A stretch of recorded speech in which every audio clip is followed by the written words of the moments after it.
What's up, everybody? Captain Mel here, and we're doing a little bit of an off the cuff today because I've been sitting here thinking for the last 2 days since a couple of days now, since Monday when Bungie announced about 100 layoffs. It wound up being across all teams at their studios. And no one wants to hear that happening. Now, while I will say I have not found Lightfall to be the best expansion ever. I did certainly enjoy some of the seasonal content, but still, I mean, it is what it is. Destiny has been a game that has, generally has a formula that works around it, and people play it in seasons. So I don't really think that's too much to do with people getting bored, taking a break from the game. People being in game and engaged with the game, sure, is going to drive uh, purchases and things like that. I think the main problem was that Lightfall, for many people, especially on the heels of the Witch Queen, which was a fantastic expansion, really felt, as I said when it came out, it felt very kind of rushed in a sense.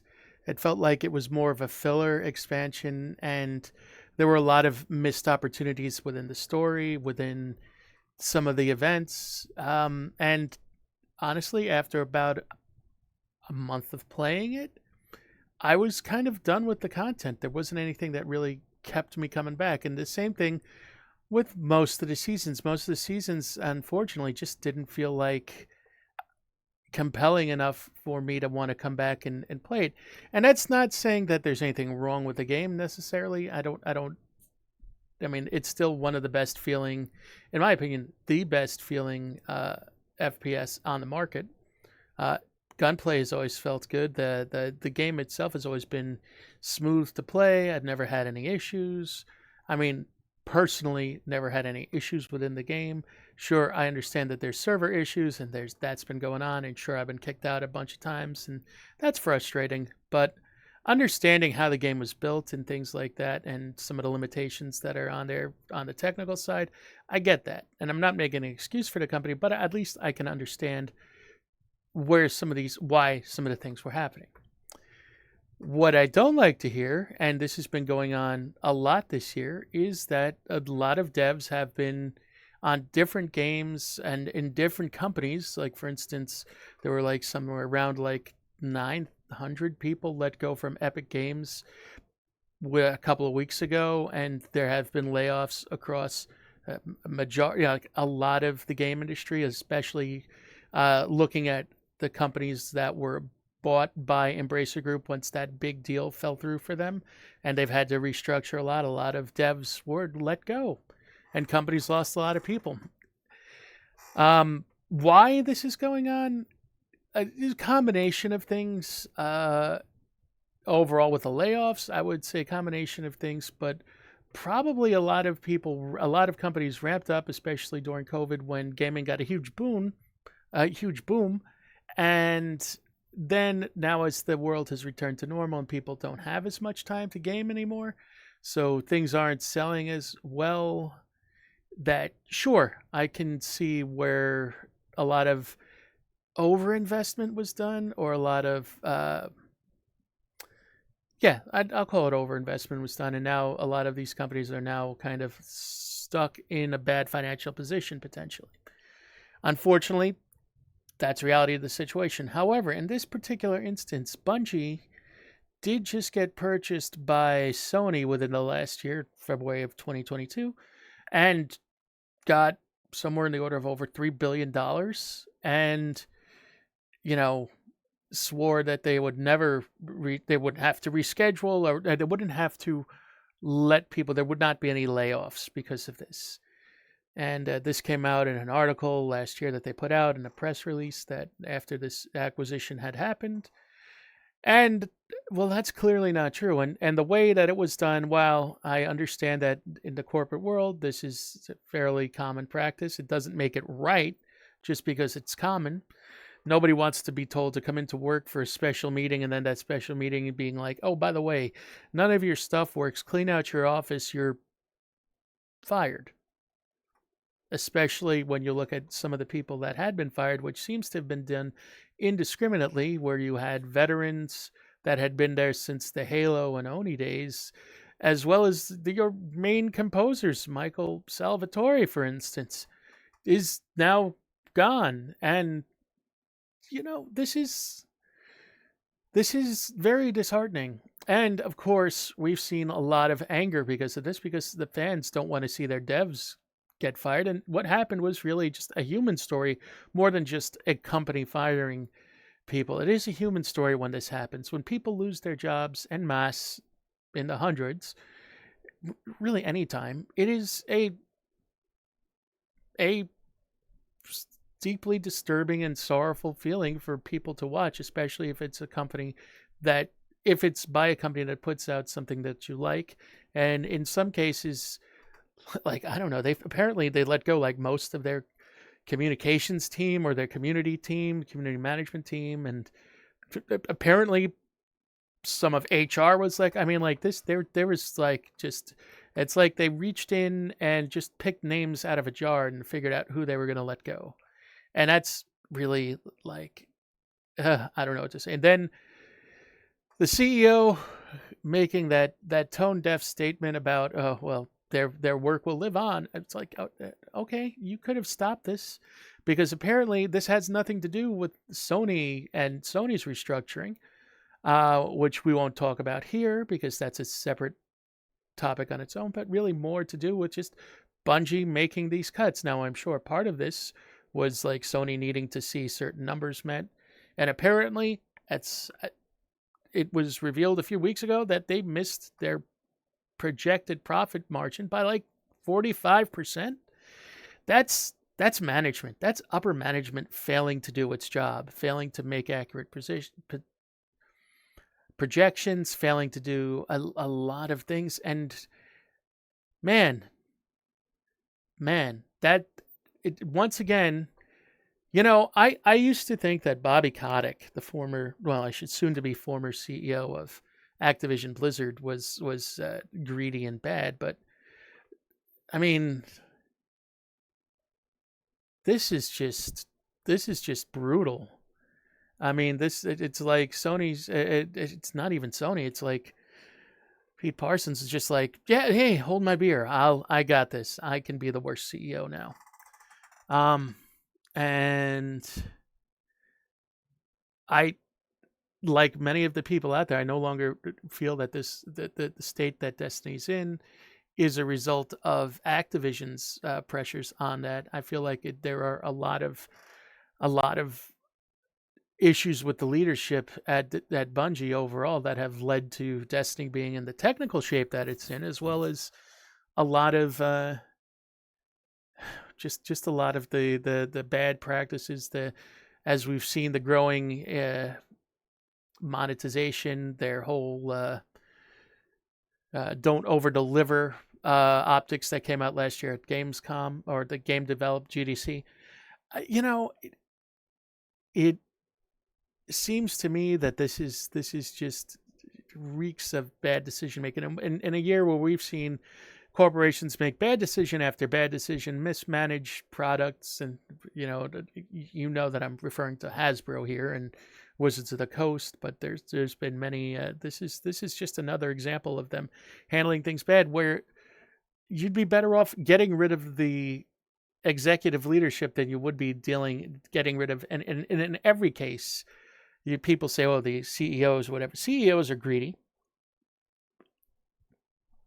They never take the pay cut. They never take the hit themselves, where they could cut off a couple of $100,000 and make a difference of their salary. Apparently they were building this 200,000 square foot new building in the middle of Bellevue, Washington, where they could have just not done that and continued to strive to uphold their, we want people to work from home and being supposedly work from home friendly, instead of building this 200,000 square foot new building, which I'm sure cost millions of dollars that could have been used to spare people from losing their jobs and eating into their profit margins. So yeah, I mean, there's a lot of things here that just speak of bad management. And I'm sorry if I'm going on a rant, but the other thing I have to say is from the player side, I've seen a lot of members of the community, which I will say I am a member of the community that enjoys Destiny, but I, honestly, and now I will say this: I am not one to really pre-order games unless it's pretty much a specific condition. I hadn't pre-ordered the final shape yet, and honestly, hearing that it's delayed, not terribly a big deal, to be honest. Marathon, I didn't know anything about. It's an extraction shooter, to be honest. It's not a game style that I generally play, so Marathon wasn't even on my radar at all.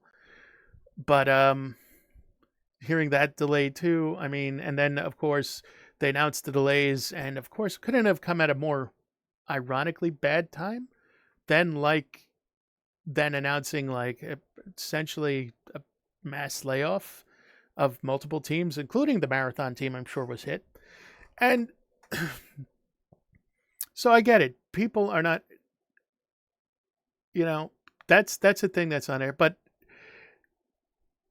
player sentiment towards Destiny has been on the lower side, to put it. I'll be generous with that.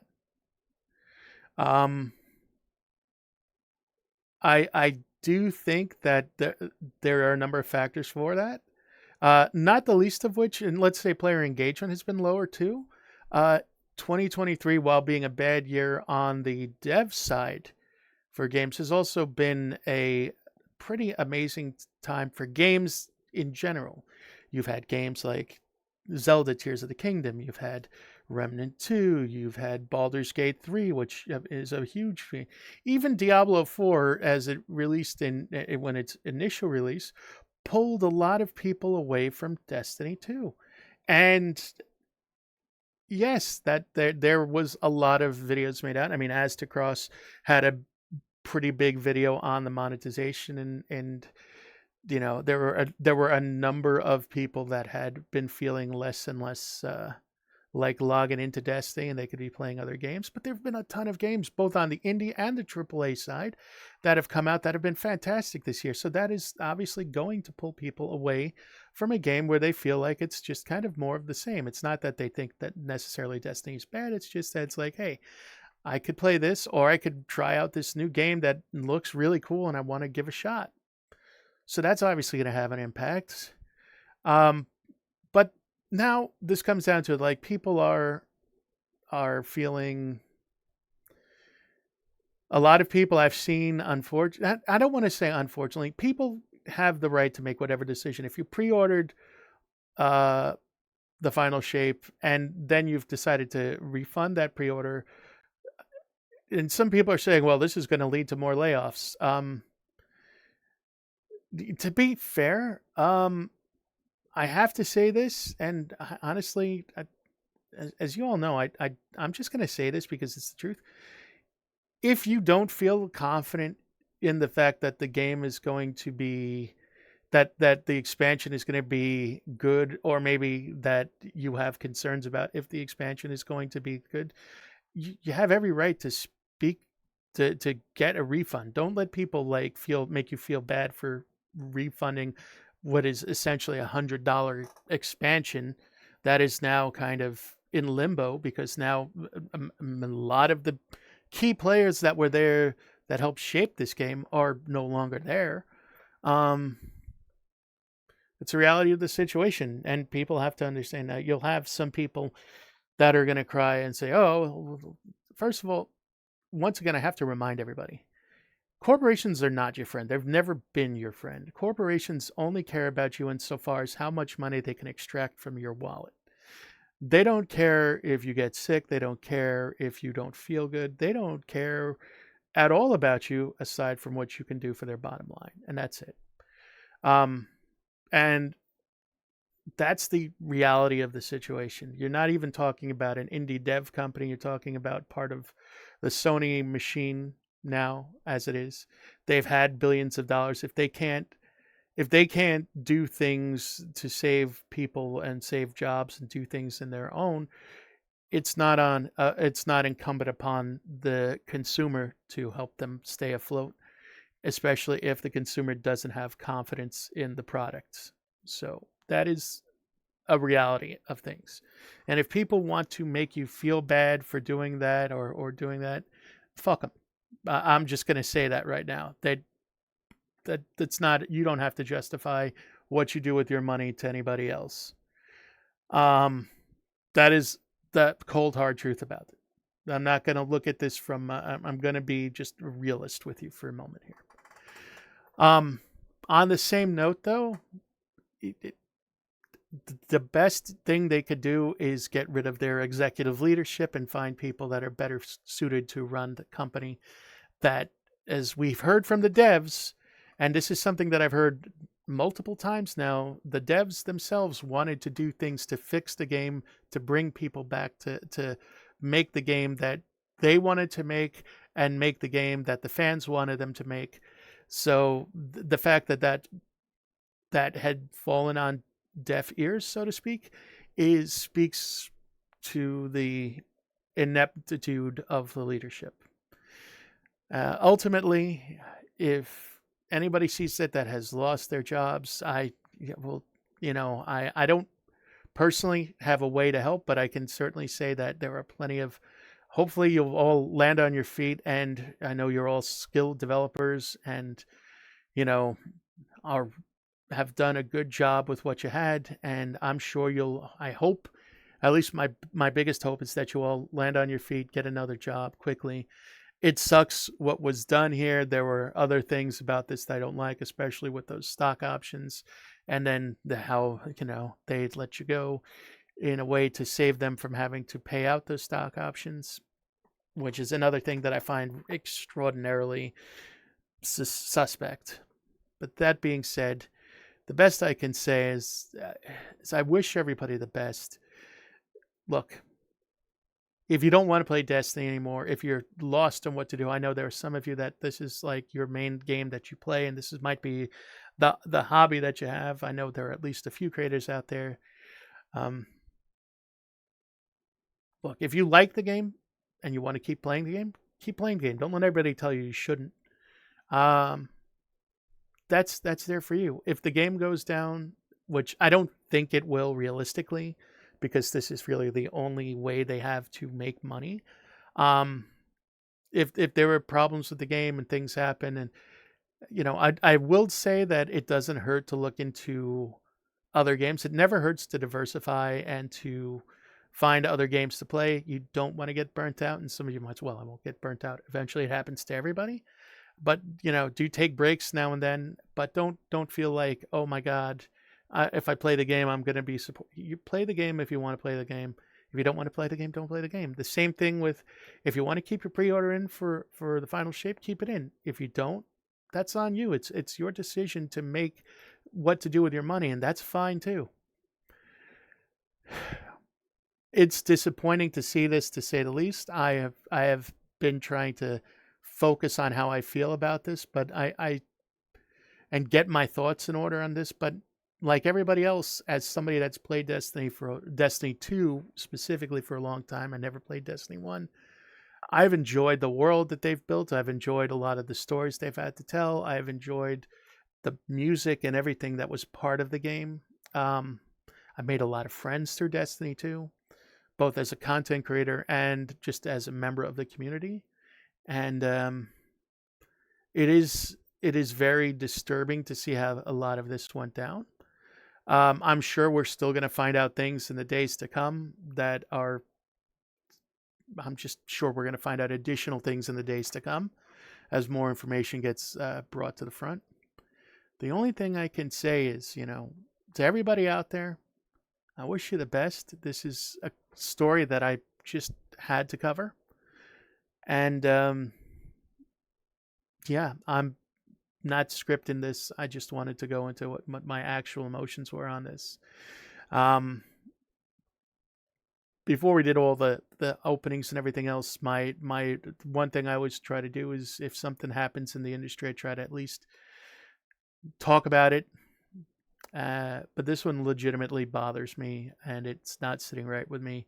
And no matter what, I keep reading things, and it just makes me feel like angry, sad, a lot of things. And just overall, I'm just as shocked as kind of everybody else, I think, that's out there. So, that being said, listen, everybody, thank you for tuning in. We're not going to do the normal ending. Just if you have a way, if you're an indie dev or another dev in another studio, and you have positions open, or know of places that have positions open, please just helping other people out is always the best way to go. If you know one of the devs or can help reach out to some of the devs out there that have been let go, and help them settle into something so that they can continue to, keep a roof over their head and, their families fed. Please, please, everybody, whatever you can do. As gamers, we've made changes in the world before for the better. Let's try to help people out that definitely need help at this time. That's the only thing I can ask. Thank you for watching.